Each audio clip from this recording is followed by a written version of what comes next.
This past week has pushed me to a place no pet owner should ever be forced to stand. The edge where love meets terror, and where the people we trust to protect animals instead turn their backs. But before you lose hope, stay with me until the end, because something happened this morning that left me genuinely speechless. In the best possible way, the past week has been extraordinarily difficult, not simply because my beloved Shadow has been unwell, but because I've had to confront an uncomfortable truth. The very institutions created to protect animals often become the gatekeepers of their suffering. I was driven to believe euthanasia was the only option left. Not because Shadow was beyond help, but because help itself was denied.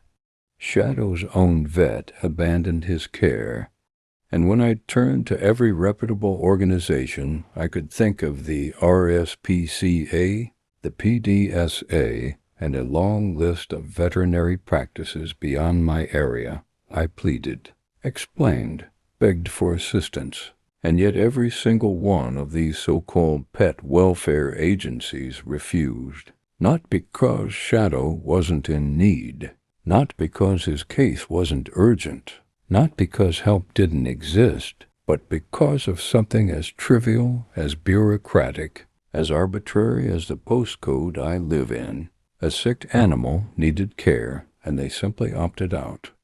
No compassion, no guidance, no alternatives. Just a cold procedural no. This is not a rare oversight. It is a systemic cruelty we have normalized. These agencies have been allowed for far too long to choose which animals are worthy of help and which ones are not, based solely on boundaries that mean nothing to a suffering creature. And we, as a society, have inadvertently accepted it. By doing nothing, by shrugging and saying, "That's just how it works," we all share in the responsibility for allowing this broken system to continue. But then, this morning, something happened. I removed Shadow's nappy to let him out, fully bracing for the sight that has haunted me for nearly 5 weeks. Pink staining, brown staining, signs of internal struggle. But today, his nappy was clean, completely, utterly clean. For the first time in almost 5 weeks, there was no blood. A wave of shock, relief, disbelief, hope, I don't even know the right word, crashed over me. I found myself whispering, "Please, please let this be real. Please let this be a sign he is recovering." I don't know yet whether this marks the start of a true turning point or whether it's a small moment of calm in a difficult storm.